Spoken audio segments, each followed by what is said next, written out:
Coba saya mau tanya ke guru filsafat kita ini, Pak Rocky.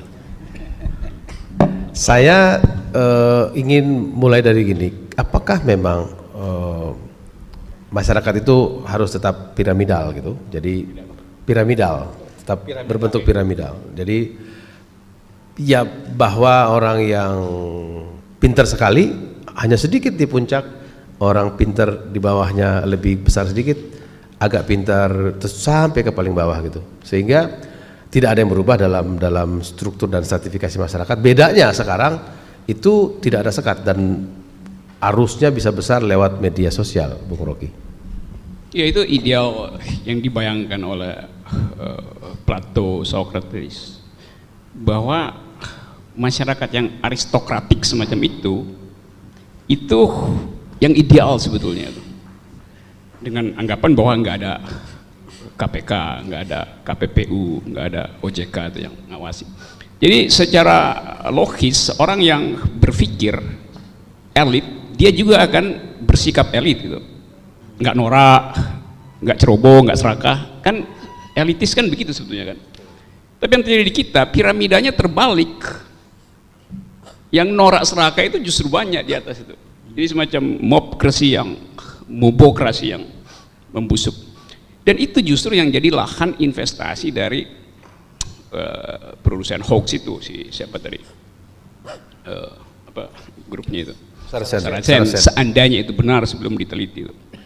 Nah, kita lihat sebetulnya, buat saya kalau saya mau cepat-cepat kasih sinisisme dalam kasus ini, si Saracen itu dia memanfaatkan lahan bisnis dari piramida terbalik itu. Kan dia nggak melakukan kejahatan, dia bilang ya bisnisnya ada. Buat seorang ekonom libertarian itu boleh saja. Silakan go ahead gitu, nggak ada soal. Maksud buruknya si pengguna, bukan dia produsen aja. Nah, kita di sini di dalam kehidupan politik kita hari-hari ini, kita kekurangan smart listener.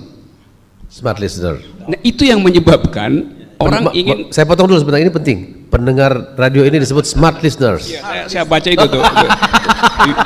We are smart listener. Jadi karena itu sebetulnya tuh kita kekurangan pikiran, kelebihan kekuasaan itu. Kekurangan pikiran, kelebihan ambisi. Itu menyebabkan kemewahan berwarga negara kan kalau kita transaksi pikiran itu. Itu sifat aristokratik dari demokrasi. Sekarang transaksi itu nggak ada.